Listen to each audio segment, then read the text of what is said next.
Hey guys, this is Manju Kumari and welcome to beginning for learning. तो आज हम करने वाले हैं हिस्ट्री का एक टॉपिक, हड़प्पा सभ्यता की वास्तुकला यानी आर्किटेक्चर। तो गाइज अगर आप सोशियोलॉजी और पॉलिटिकल साइंस की वीडियो या सीटेट की वीडियोस भी देखना चाहते हो तो मेरे चैनल पर देख सकते हो।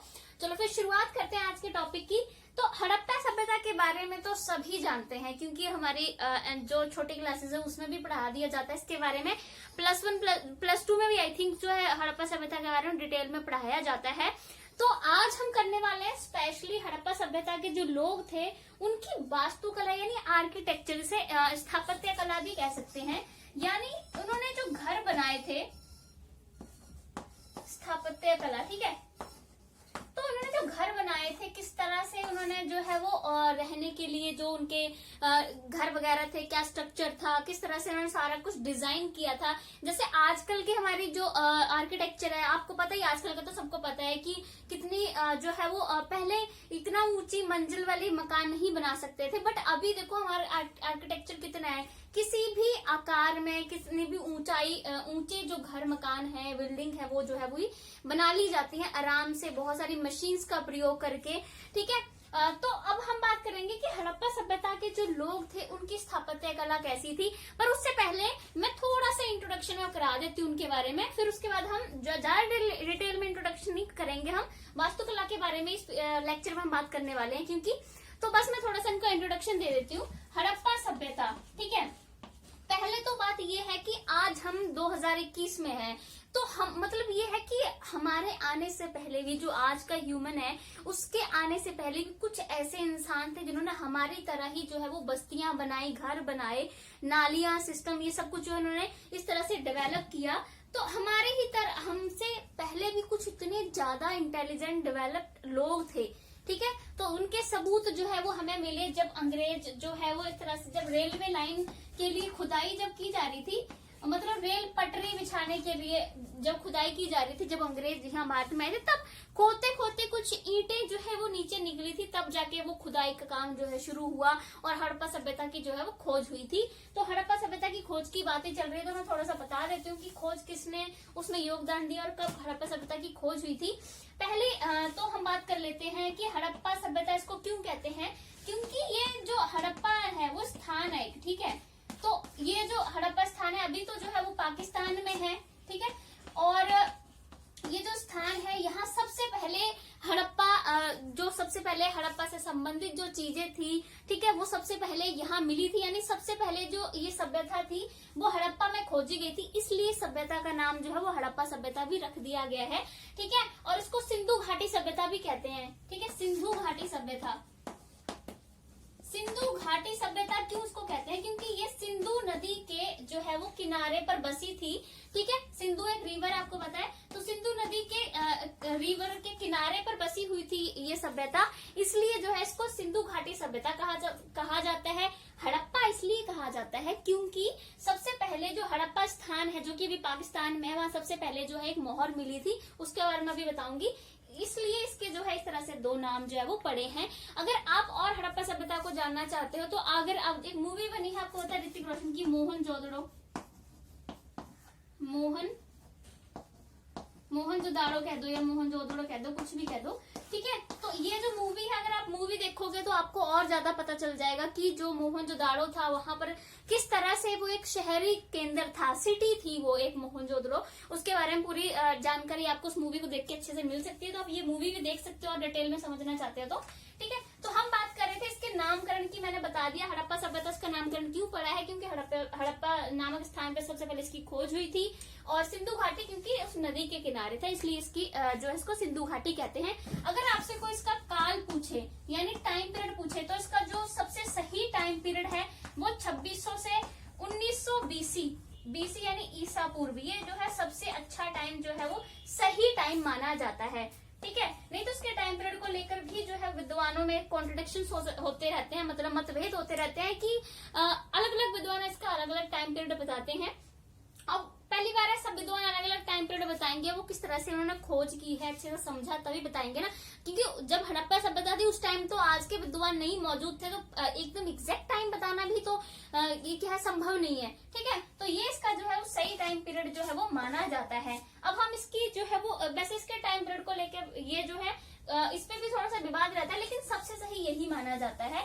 ठीक है, और एक बार मैं इसकी खोज की और बात कर देती हूँ। ये तो नामकरण की मैंने आपको बता दी कि सिंधु घाटी क्यों कहते हैं, ठीक है, और हड़प्पा सभ्यता क्यों कहते हैं, इसका टाइम पीरियड क्या है। अब जो हम इसकी खोज की बात कर लेते हैं कि खोज कैसे हुई थी। तो जैसे कि मैंने बताया था कि जब अंग्रेज आ गए थे तो रेल पटरी बिछाने के लिए जो है वो इस तरह से खुदाई की जा रही थी, तब उसमें जो है वो ईंटें निकली, तब जाके इसकी खोज जो है वो आगे शुरुआत की गई थी। तो सबसे पहले खोज में जो है वो हम बात करेंगे दयाराम साहनी की।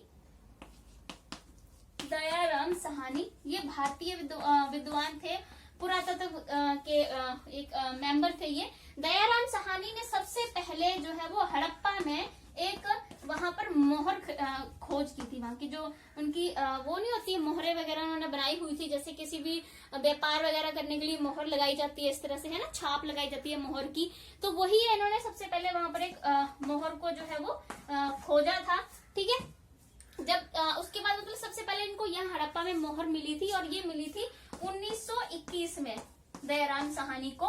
फिर जो दूसरे व्यक्ति हैं जिन्होंने इसमें रोल निभाया वो है रखाल दास बनर्जी। ये भी भारत के अपने विद्वान हैं, रखाल दास बनर्जी। रखाल दास बनर्जी को जो है वो मोहनजोदड़ो से मोहर मिली थी।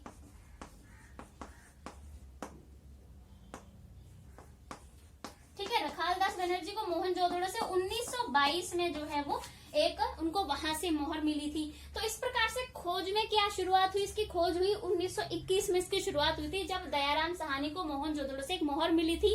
उसके बाद रखालदास बनर्जी को दयाराम साहनी को हड़प्पा से मिली थी। देन जो दूसरी 1922 में फिर से यहाँ पर एक और ज्यादा जो है साक्ष्य मिलता है, वो रखालदास बनर्जी को मोहनजोदड़ो से मोहर मिलती है। उसके बाद ये तो भारतीय दो विद्वान थे जिनका एक बहुत ही महत्वपूर्ण रोल रहा था। तो जो तीसरे व्यक्ति जिनका इस खोज में बहुत महत्वपूर्ण रोल रहा था वो थे जॉन मार्शल। जॉन मार्शल ने 1924 को जो है वो पूरी दुनिया में घोषणा कर दी थी कि हड़प्पा सभ्यता यानी सिंधु घाटी सभ्यता से जो है के नाम से एक नई सभ्यता की दुनिया में जो है वो खोज हुई है, जो कि बहुत ही पुरानी एक सभ्यता है। तो जॉन मार्शल थे कौन, ये जो हमारा भारतीय पुरातत्व था उसके जनरल डायरेक्टर थे। ठीक है, भारतीय पुरातत्व के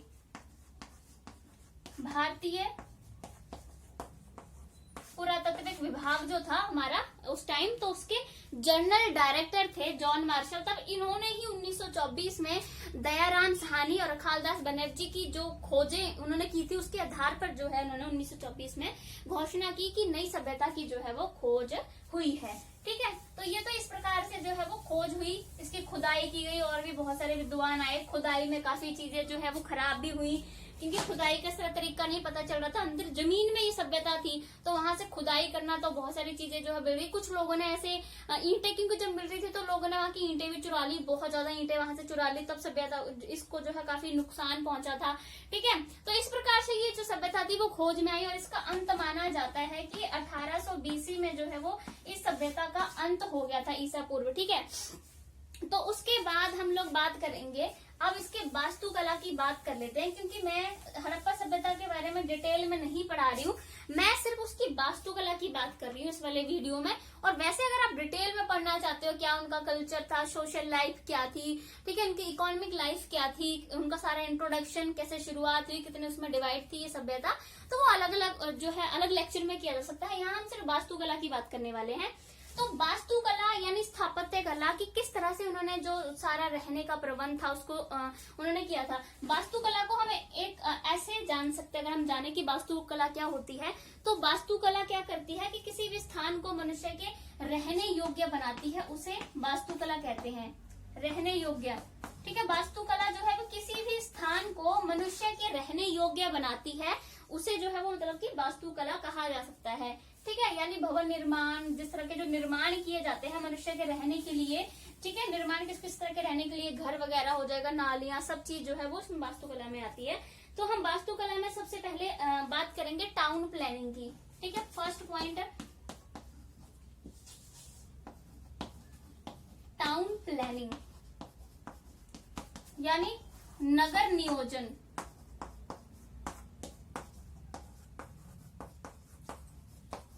ठीक है, ये वास्तुकला का हमारा पहला पॉइंट है, टाउन प्लानिंग यानी नगर नियोजन।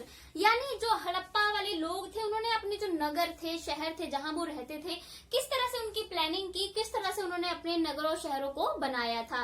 तो अगर हम टाउन प्लानिंग की बात करें, अगर नगर की बात करें, तो जो हड़प्पा था वो एक प्रकार का शहर नहीं था। सबसे पहले हड़प्पा की खोज हुई, फिर मोहनजोदड़ो की खोज हुई, जैसे कि मैंने अभी आपको बताया। बट हड़प्पा जो था वो एक नगर नहीं था, सिटी नहीं थी, शहर नहीं था। हड़प्पा एक गांव जैसा था। बट जो शहर था वो था मोहनजोदड़ो। ठीक है, जो मोहनजोदड़ो था वो एक बहुत ही बड़ा जो है वो शहर था उस टाइम का, हड़प्पा टाइम का। अगर मोहनजोदड़ो मूवी देख लोगे आप तो और अच्छे से समझ आ जाएगा। ठीक है, तो मोहनजोदड़ो जो था वो एक सिटी थी, एक शहर थी। मोहनजोदड़ो का भी इन्होंने क्या किया था, जैसे पुरातात्विक जो थे पुरातात्विक विद्वान, उन्होंने मोहनजोदड़ो को अपनी खोज के टाइम जो है दो भागों में डिवाइड किया। एक तो उन्होंने भाग में डिवाइड किया दुर्ग, ठीक है, और दूसरा उसको उन्होंने नाम दिया था निचला शहर।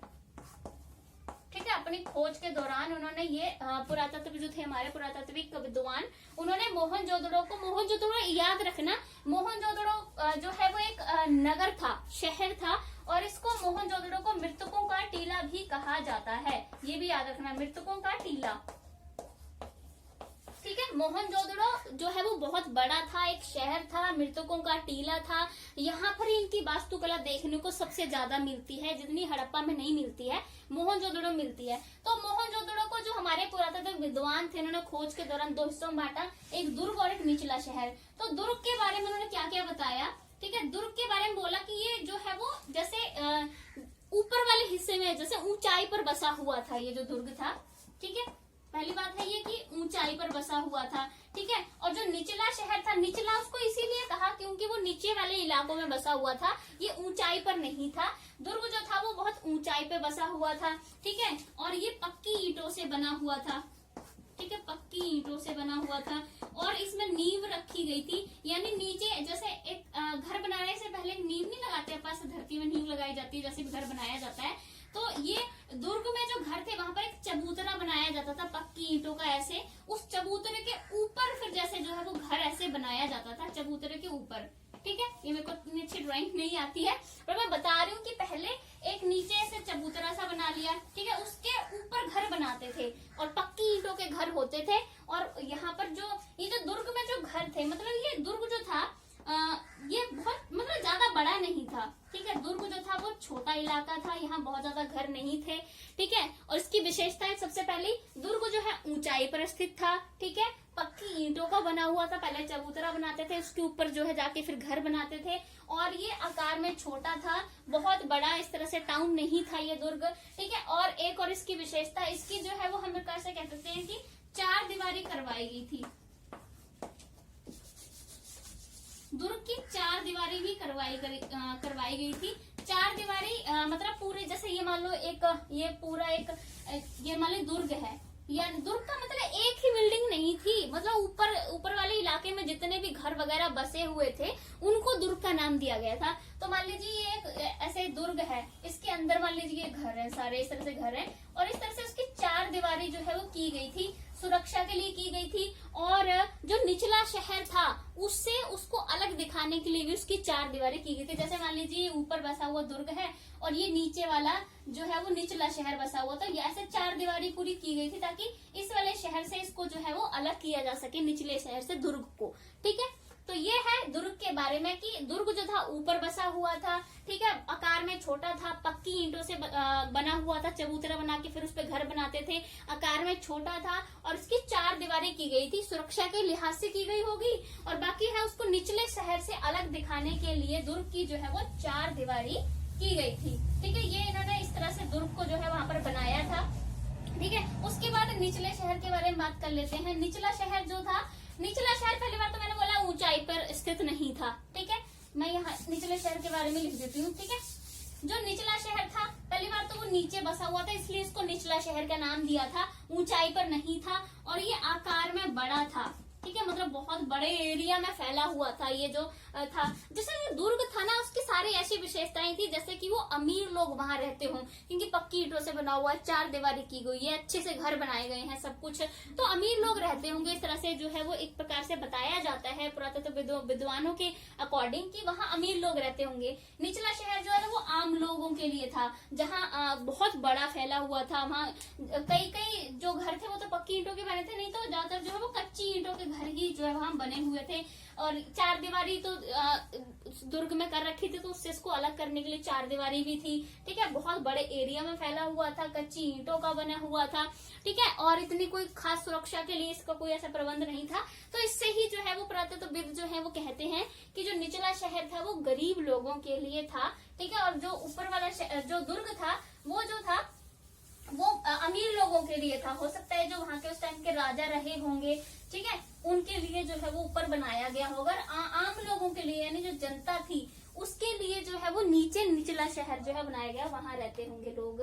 ठीक है, उसके बाद इसमें जैसे जो ईंटें जिनका ये प्रयोग करते थे तो वो 4 × 2 होती थी, यानी उसकी जो इस प्रकार से वो होती है, चौड़ाई बोलते हैं इसको, चौड़ाई। ठीक है, और ये होती है उसकी ऊंचाई। ये ईंट की ऊंचाई और चौड़ाई थी। ये भी आप लिख सकते हो कि जो ईंटों का वो प्रयोग करते थे वो 4 × जो है वो 2 होती थी। ठीक है, लंबा चौड़ाई और ऊंचाई ये थी उस टाइम ईंट का वहां जो माप जिसका वो प्रयोग करते थे। ठीक है, तो ये तो होगा किस तरह से उन्होंने जो है एक शहर को बसाया था, किस तरह से उन्होंने गांव मतलब जो दुर्ग था और निचला शहर था उसको उसमें अंतर उन्होंने किया था। ठीक है, उसके बाद हम दूसरा करने वाले हैं जो सबसे ही महत्वपूर्ण माना जाता है, सेकंड पॉइंट है ड्रेनेज सिस्टम उनका। ड्रेनेज सिस्टम यानी जो उनकी नाली व्यवस्था जो थी।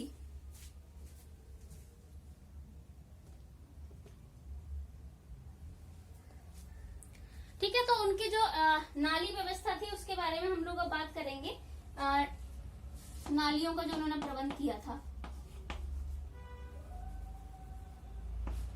अब नालियों का कैसे उन्होंने किया था, साफ सफाई का उन लोगों ने बहुत ज्यादा ही ख्याल रखा था अपने उसमें। वहां पर मोहनजोदड़ो में जो शहर था उनका, जैसे ये क्या करते थे, जैसे उनको मान लीजिए ये नालियां हैं, ठीक है, नालियां हैं, तो उनके ऊपर ना ऐसे ईंट रख देते थे वो ढकाने के लिए, ताकि बदबू ना आए, गंद ना फैले, इसलिए से ईंटें रख देते थे उनके ऊपर। और इन ईंटों के जैसे है कि उनको चिपकाते नहीं थे, ईंटें रख देते थे सो दैट कि जब उस नाली की सफाई करनी हो तो ऊपर से आप ईंटें हटा सको और पूरी नाली की सफाई जो है वो की जा सके। और नाली इसलिए ढकते थे ताकि स्मेल ना आए, गंदगी ना फैले, कीड़े मकोड़े पैदा ना हो। ठीक है, तो इसलिए वो नालियों के ऊपर ईंटें बिछा देते थे और जब सफाई करनी ईंटें हटा के सफाई आराम से जो है वो की जा सकती थी। ठीक है, एक ये उनकी विशेषता थी नाली की। और एक विशेषता ये भी थी, जैसे मान लीजिए ये घर है, ठीक है, ये कोई घर है, तो ये मान लीजिए कोई घर है, ठीक है, तो यहाँ ये बीच में है, यहाँ भी घर है, ठीक है, ये बीच में जो है ये है रास्ता निकलने के लिए, जैसे सड़क वगैरह होती है। ठीक है, तो ये घर की जो है यहाँ होती थी ऐसे नाली बनी होती थी हर घर की, यानी हर घर की एक दीवार जो थी वो नाली के साथ में सटी हुई होती थी, ताकि घर का जो गंदा पानी है वो नाली में सीधा जा सके। इस प्रकार से जो घर की एक दीवार है वो नाली से लगी हुई है, ठीक है, ताकि यहाँ के जो घर का गंदा पानी है किसी भी तरह से यहाँ नाली में जो है वो निकाला जा सके, और बीच में ये रास्ता है। ठीक है, एक ये इनकी विशेषता थी। और एक तो नाली की विशेषता यही थी कि घर की जो है वो एक दीवार नाली से जुड़ी ही होती थी हर घर की, सो दैट की गंदा पानी निकल जाए। जिस तरह से मैंने बताया कि ईंटें लगी होती है, हटा के उनकी सफाई की जा सकती थी। और मैन होल भी होते थे, जैसे बड़े बड़े अभी मैन होल नहीं होते हैं, जैसे बड़ा सा कोई नाला है, मान लीजिए उनका बड़ा नाला है, तो बीच बीच में इस तरह से मैन होल बना रखे थे, उनको हटाओ और नाले में जो है वो सफाई की जा सके। जिस तरह से नालियों की सफाई की जाती थी वैसे ही यहाँ बड़े बड़े मैन होल बना रखे थे, हटा के उस ढक्कन को और अंदर नाले की सफाई की जा सके, ताकि पानी बीच बीच में ना रुके। ठीक है, और इनका एक और चीज होती थी नालियों के बारे में जिन्होंने बनाई हुई थी, जैसे घर से जो गंदा पानी था वो छोटी छोटी नालियां जो घर के साथ में बनाई गई थी वहां से निकलता था। फिर ये पानी जो था निकल के छोटी छोटी नालियों से बड़े से एक नाले में जाता था। मान लीजिए ये कोई बड़ा नाला है, बड़े से नाले में जाएगा पानी, फिर उसके बाद सारा कुछ जो गंद है जो घर से गंदा पानी जा रहा है उसमें किसी भी तरह की मान ली सब्जियों के छिलके हैं, कुछ भी चीजें हैं, वो सारी बहकर यहाँ नाले में जो है वो गिर जाती थी। और उसके बाद जब यहाँ नाले में गिरती थी तो यहाँ जो सारा कचरा उस पानी के साथ में आता, वो सारा कचरा जो था वो यहाँ जमा हो जाता था और आगे पानी रिस कर, सिर्फ पानी पानी आगे रिस कर जाता था। और यहाँ से ढक्कन लगा होता, उसको खोला और यहाँ जो कचरा जमा हुआ है उस कचरे को बाहर निकाल दिया करते थे सफाई के लिए। बस यहाँ से आगे पानी ही जाता था, गंदा पानी, सारा कचरा इस जगह पे जो है जमा हो जाता था। ये इनका जो है वो नालियों का सिस्टम था, बहुत ही अच्छा सिस्टम था उस टाइम इन लोगों का इस तरह का। ठीक है। और एक और चीज थी कि जो उनकी सड़कें थी और जो उनकी नालियां थी, ठीक है, जो नालियां और जो सड़कें थी वो एक दूसरे को जो है वो 90 डिग्री के कोण पर काटती थी। जैसे मान लीजिए ये है ऐसे, यहाँ 90 डिग्री के कोण पर एक दूसरे को जो है वो काटती थी सड़कें और नालियां। ये वाली बात भी अगर कहीं पूछ ली जाए आप ये मेंशन कर सकते हो कि सड़कें और नालियां एक दूसरे को 90 डिग्री के कोण पर काटती थी। इस तरह से जो है वो बनाई गया था ड्रेनेज सिस्टम का। ठीक है, तो ये हो गया। अब नेक्स्ट हम बात करेंगे और कौन कौन सी महत्वपूर्ण पॉइंट है इसमें स्थापत्य कला के। ठीक है, तो उसके बाद हमारे पास आता है इसमें ग्रेट बाथरूम। थर्ड पॉइंट मैं ग्रेट बाथरूम से पहले जो है मैं आपको बिल्डिंग्स के बारे में बता देती हूँ, बहुत ही महत्वपूर्ण है ये वाला पॉइंट भी। बिल्डिंग्स यानी भवन। अब उन्होंने जो बिल्डिंग्स बनाई थी, घर बनाए थे, वो किस किस तरह के उनके घर थे उसके बारे में बात करेंगे। तो घर बनाने में क्या था उनका, जैसे एक आंगन होता था केंद्र में, मान लीजिए ये आंगन है, सेंटर में एक आंगन बना है, ये केंद्र में आंगन हो गया। अब उसके चारों तरफ कमरे बने, एक कमरा मान लीजिए यहाँ बना है, एक मान लीजिए कमरा ये बना है, एक कमरा ये बना है और एक कमरा नीचे बना है। यानी सेंटर में इन्होंने क्या बनाया, घर ऐसे बनाते थे, सेंटर में एक आंगन होता था। ठीक है, आंगन हो गया सेंटर में, केंद्र में आंगन, उसके चारों ओर जो है वो रूम बने हैं। ठीक है, ये कमरे हैं, उसके चारों ओर जो है वो कमरे बने हुए हैं। तो ऐसे जो था उनका बनाने का सिस्टम था। और ये एक विशेषता थी, जैसे जो बाहर वाला कमरा होता था, मान लीजिए ये बाहर वाला कमरा है, यहाँ सड़क जा रही है। ठीक है, ये मान लीजिए सड़क है, ठीक है, ये सड़क है, ये किसी का घर है। ठीक है, ये आंगन बना है, ये सारे कमरे बने, ये सड़क है, तो ये बाहर वाला रूम है। तो ये बाहर वाले रूम में क्या करवाते थे, वहां एक कुआं बनवा देते थे।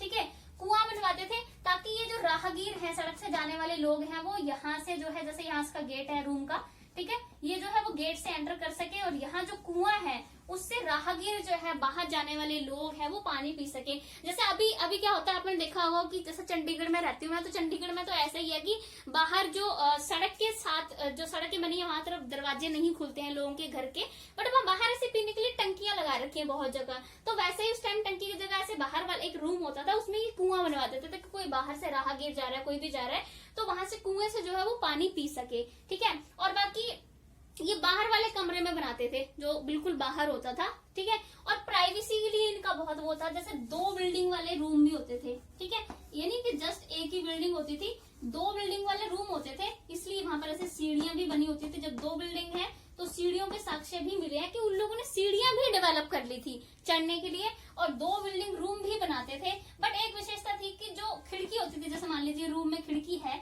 तो खिड़की जो थी वो ऊपर वाले रूम में होती थी, नीचे वाले रूम में खिड़की नहीं होती थी, क्योंकि वो अपनी प्राइवेसी के लिए शायद जो है वो ऐसा करते होंगे, क्योंकि नीचे से कोई खिड़की से झांक सकता है, बट ऊपर खिड़की बनाते थे सो दैट कि उनकी प्राइवेसी जो है, उनकी क्या बोलते हैं प्राइवेसी को, आई थिंक हिंदी में मुझे याद नहीं आ रहा है हिंदी में क्या बोलते हैं, तो उनकी निजता, आई थिंक, तो उनकी निजता, उनकी प्राइवेसी जो है वो बन सके।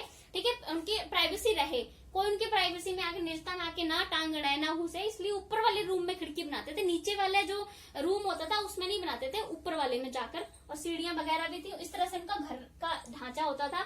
और बाकी एक और चीज होती थी इनके उसमें, जैसे ये घर बनाते थे ना, तो आप ना उनके घर में जैसे दरवाजा होता है, आजकल हम लोगों के घर कैसे होते हैं कि ये घर है और हमारा एक मेन दरवाजा होता है, मोस्ट ऑफ लोगों के जो मिडिल फैमिली से बिलोंग करते हैं, एक बाहर का एक दरवाजा बना होता है, और दरवाजा अगर खुला है तो आप, बंद है तब तो आप नहीं देख पाओगे, बट अगर दरवाजा खुला है आप सीधा अंदर देख सकते हो कि हाँ अंदर घर में क्या है। जैसे हमारा ऐसे होता है, जैसे मान लीजिए ये घर है, हमारा ये होता है दरवाजा, ये गेट होता है। ठीक है, अंदर हमारा जो भी है सारा कुछ, मान लीजिए लोग बैठे हैं, घर बनाया अंदर, तो अगर दरवाजा बंद है तो नहीं देख पाओगे, दरवाजा खुला है तो आप अंदर तक झांक सकते हो, पूरा यहाँ तक है पॉसिबल, ऐसे झांक सकते हैं। बट इन्होंने इस चीज की भी बड़ी प्राइवेसी रखी थी। इन्होंने ऐसे दरवाजा नहीं बनाया था कि आप बाहर से सीधा अंदर झांक सको। उन्होंने ये क्या दरवाजा बनाते हुए क्या किया था, जैसे ऐसे मान लीजिए ये इनका घर है, ठीक है, और ये हाँ यहाँ इन्होंने एक दरवाजा बनाया है। तो दरवाजा ऐसे बनाते थे, जैसे मान लीजिए एक ये दीवार है, एक ये दीवार है, उसके बाद यहाँ जो है वो इस तरह से दीवार बनाई जाती थी। अब देखो कोई भी जो है वो सीधा यहाँ से अंदर नहीं झांक पाएगा, क्योंकि यहाँ से मान लीजिए कोई एक व्यक्ति खड़ा है और वो अंदर झांक रहा है, तो कैसे झांकेगा, यहाँ तो दीवार आ गई ना, तो यहाँ से सीधा अंदर नहीं देख पा रहा है। और निकलने के लिए रास्ता क्या है, यहाँ से अंदर जा सकते हैं, यहाँ से अंदर जा सकते हैं, मतलब कोई सीधा आपके घर में डायरेक्ट नहीं झांक सकता है, ये दीवार बनी हुई है। और यही वाला सिस्टम जो है वो चंडीगढ़ में है, जो चंडीगढ़ में लोग रहते हैं उन्हें तो पता ही है। यहाँ जैसे जो बाहर जैसे घर वगैरह बने तो सारे में रोड के साइड जो है वो दीवारें बनाई गई हैं, मतलब रोड के साइड किसी के घर का गेट नहीं खुलता है यहाँ पर, ठीक है। तो यहाँ है कि जैसे अंदर घर जो बने हुए हैं सारे दीवार बनी, अंदर जाने के लिए भी कोई चीज है तो इस तरह से ही बनाई है उन्होंने कि ये दीवार खड़ी कर दी है, ये भी दीवार है यहाँ पर, उसके बाद यहाँ से है रास्ते अंदर से ऐसे जाने के लिए, ताकि कोई डायरेक्ट नहीं देख सके किसी भी चीज को। यही इन लोगों का जो है वो होता था, हड़प्पा वासियों का। तभी तो है, अगर आप डीपली पढ़ेंगे ना हड़प्पा सभ्यता के बारे में, तो जिन्होंने चंडीगढ़ को बनाया उन्होंने हड़प्पा सभ्यता से जो है वो इस चीज को अडॉप्ट किया है, ठीक है। तो ये हो गया भवन या बिल्डिंग्स बनाने की इनकी वास्तुकला। अब हम लोग बात करेंगे, जैसे मैंने आगे कुओं की बात की थी, जैसे कुएं बना दे, तो मोहनजोदड़ो में जो है वो 700 से अधिक जो है वहाँ कुएं मिले हैं, मतलब कुएं बहुत ज्यादा बनाते थे पानी भरने के लिए, राहगीर को बाहर पीने के लिए इस तरह से बनाया करते थे, क्योंकि कुएं से ही पानी भरते हैं उस टाइम, जैसे तालाब वगैरह इनके बहुत सारे मिले हैं, कुएं मिले हैं, ठीक है। तो नेक्स्ट हमारा जो 4th पॉइंट है वो है ग्रेट बाथरूम। ग्रेट बाथरूम यानी विशाल स्नानागार कहते हैं इसे, ग्रेट यानी विशाल स्नानागार। अगर आप देखेंगे तो मोहनजोदड़ो की सबसे बड़ी विशेषता यही है, ग्रेट बाथरूम यानी जो विशाल स्नानागार यहाँ पर मिला है वो मोहनजोदड़ो की सबसे बड़ी विशेषता मानी जाती है, इसकी वजह से बहुत इसकी पहचान है। अब स्नानागार मतलब एक बहुत बड़ा जैसे तालाब जैसा नहीं होता है, जैसे आजकल आपने कभी कभी देखा होगा कहीं कहीं ऐसा बहुत बड़ा तालाब बना होता है, फिल्मों में भी देखते हैं ना आप, कि जैसे ये बहुत बड़ा तालाब सा बना है, ठीक है, यहाँ सीढ़ियां सी बनी होती हैं उतरने के लिए, नीचे सीढ़ियों से जाते हैं, ठीक है, 2-3 तरफ सीढ़ियां बनी होती हैं, कभी 2 तरफ कभी 3 तरफ, ऐसे उतरने के लिए फिर नीचे उतरते हैं, ये पूरा तालाब होता है। पहले राजा महाराजा बड़े बनवाते थे यहाँ पर, ठीक है। तो इस तरह से जो है वो चीजें जो है वो वहां पर इस तरह का ही एक तालाब जो है वो मिला है। अब जैसे वो तालाब जो है वो आयताकार है, तालाब मतलब स्नानागार जो भी है वो बाथरूम सा है, तो वो एक आयताकार है, ठीक है, एक आयत की तरह बना हुआ है। और उसके उत्तर में, ये उत्तर दिशा हुई ना, उत्तर और दक्षिण में जैसे मैंने अभी बोला कि अंदर जाने के लिए सीढ़ियां बनी हुई हैं, तो उत्तर और दक्षिण में इस तरह से जो है वहां पर सीढ़ियां बनाई गई हैं अंदर तालाब में उतरने के लिए, ठीक है। पहली बार जो ग्रेट बाथरूम है, स्नानागार है, वो आयताकार है और उत्तर और दक्षिण में इस तरह से सीढ़ियां बनाई गई हैं अंदर उतरने के लिए। और इसकी जो 4 दीवारी है, जिससे कि यहाँ पानी रुक सके, तो इसकी जो दीवार बनाई गई है इस तरह से, पक्की दीवार बनाएंगे ना, तो ये दीवार है ना जिससे ये ना ईंटों से बनाई गई है, ठीक है, ईंटों से, और ईंटों को जो है वो जिप्सम के द्वारा जो है वो जोड़ा गया है, ठीक है, ईंटों को जिप्सम में मिलाकर, जिप्सम का गारा बनाकर उससे जो है ये इस तरह से इनकी ये 4 दीवारी जो है की गई, ताकि पानी को जो है अंदर रोका जा सके। अंदर गड्ढे में खोद के तो बनाएगा, लेकिन ऊपर ही 4 दीवारी करेंगे ना, ठीक है। तो आयताकार है, 4 दीवारी ईंटों और जिप्सम के गारे से बनाई गई है। उत्तर और दक्षिण में इसके जो है वो क्या है, सीढ़ियां बनाई गई हैं। और बाकी जो इसकी 3 तरफ जो है कमरे बने हैं, बड़े बड़े से कमरे बने, जैसे ऐसे एक यहाँ बना है बड़ा कमरा, ठीक है, एक यहाँ इसका बड़ा कमरा बना हुआ है, ठीक है, 3 तरफ कमरे बने, मान लीजिए एक यहाँ बना है। तो इस स्नानागार के 3 तरफ जो है वो बड़े बड़े कमरे बने हैं। हो सकता है कपड़े चेंज करने के लिए इस तरह के कोई भी जो है वो कमरे वहां पर बनाए गए होंगे, ठीक है। और एक तरफ जो है वो एक मतलब ऐसे कुआं बनाया गया है, एक तरफ वहां पर पानी के लिए, जैसे आई थिंक उसमें पानी डालते होंगे, तो एक तरफ जो है वहां ऐसे बड़ा सा कुआं बनाया गया है, ठीक है। 3 तरफ कमरे हैं और एक तरफ जो है इसका बड़ा कुआं है, और उसकी जो नालियां हैं वो बाहर, जो नालियां होती हैं जैसे घरों के बाहर नालियां, वहां से इसकी नाली जोड़ी गई है, सो दैट की गंदा पानी निकाला जा सके और फिर से उसमें फ्रेश पानी जो है वो भरा जा सके, ठीक है। इस तरह से ये जो स्नानागार है, अगर मैं इसकी लंबाई चौड़ाई की बात करूं, लंबाई चौड़ाई भी जो है वो आप इसकी नोट ही कर लीजिए, लेंथ, ब्रेथ, लंबाई, चौड़ाई और इसकी हाइट ये है इसकी 30 आई थिंक सो 39 ही है इसकी, और हाइट जो है वो इसकी 8 है, और ये है 29 फुट है सारी। ठीक है, जो इसकी लंबाई है 39 फुट है, और जो इसकी चौड़ाई है वो 23 फुट है, और उसकी हाइट जो है वो 8 फुट है। इस तरह से जो है इसको जो है वो बनाया गया है। ठीक है, अब हम नेक्स्ट बात करेंगे ग्रेट ग्रेनरी की। एक बहुत बड़ा यहाँ पर जो है वो गोदाम भी मिला है। जिस तरह से जो पुरातत्वविद है वो अपनी खोज के अकॉर्डिंग कहते हैं कि ये जो गोदाम है ये सरकारी अनाज वगैरह रखने के लिए जो है वहां पर बनाया गया है। ठीक है,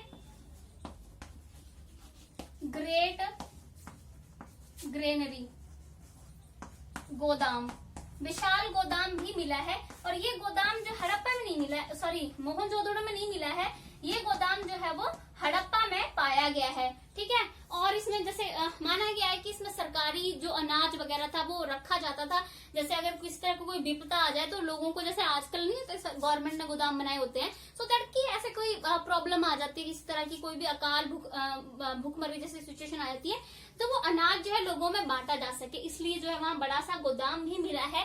कई साक्ष्य मिले हैं अनाज के। ठीक है, और जैसे अगर इसमें इसकी लंबाई और चौड़ाई की बात करूं तो लंबाई और चौड़ाई जो है वो इसकी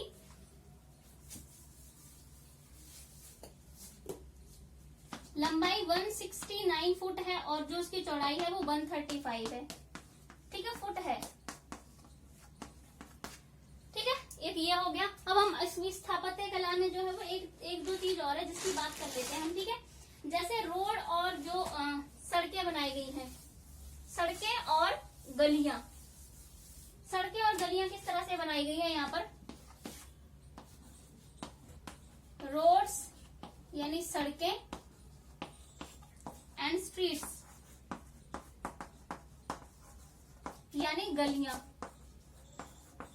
अब यहाँ सड़कों और गलियों की बात करूं तो जैसे कि मैंने बताया था कि जो सड़कें हैं या गलियां हैं या जो नालियां हैं वो एक दूसरे को जो है वो 90 डिग्री पर जो है वो काटती हैं। और जो यहाँ की सड़कों की बात करूं मैं तो सड़कें बहुत ही खुली सड़कें थी भी, जिसमें एक साथ में कई वाहन चल सकते थे, खुली थी, बहुत ही जो है वो चौड़ी सड़कें वहां पर जो है वो मिली हैं। ठीक है, खुली और चौड़ी सड़कें जो है वो मिली हैं, जिससे कि आराम से जो है कोई भी वहां साधन जो है आराम से जो है वो निकल सके। अगर मैं बात करूं तो चौड़ी की तो ये 13 से आई थिंक 33 फुट जो थी वो चौड़ी है, ये वहां पर की जो सड़कें मिली हैं। ठीक है, तो अगर हम बात करें तो सड़कों की बहुत खुली चौड़ी, और चौड़ी में बात करूं तो 13 से 33 फुट तक जो है वो सड़कें जो है इस तरह से चौड़ी है वहां पर मिली है। और एक और बात थी, जैसे मान लीजिए ये कोई सड़क जा रही है, ठीक है, ये मान लीजिए कोई सड़क जा रही है, तो इस सड़क के दोनों ओर जो है वो यहाँ बाजार होते थे।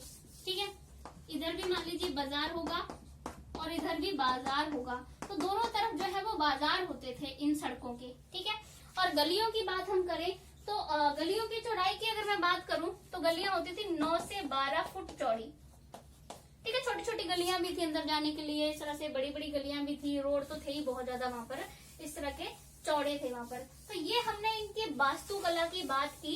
बाकी जो है इनकी और भी बहुत सारी चीजें, जैसे मूर्ति कला की बात भी हम करते हैं तो बहुत सारी यहाँ पर कांसे की मूर्तियां मिली हैं, पत्थर की मूर्तियां जो है बहुत सारी यहाँ पर मिली हैं। ठीक है, जो देवी की मूर्ति मानी जाती है, जो कांसे की मूर्ति मिली है वो बहुत ज्यादा फेमस है। तो इस वाले लेक्चर में सिर्फ हमने वास्तुकला के बारे में बात की है। बाकी इनकी social life, political life, economic life, यहाँ का किस तरह से व्यापार करते थे, वास्तुकला, ये जो है वो मैंने किसी और वीडियो में डिस्कस कर दूंगी। यहाँ सिर्फ हमने वास्तुकला की बात की क्योंकि किसी ने मुझसे बोला था इस पे वीडियो बनाने के लिए, सिर्फ इस वाले वीडियो में हम वास्तुकला की बात ही कर रहे हैं। तो गाइज अगर आपको ये वीडियो अच्छी लगे तो प्लीज लाइक शेयर सब्सक्राइब जरूर करें। Thank you so much.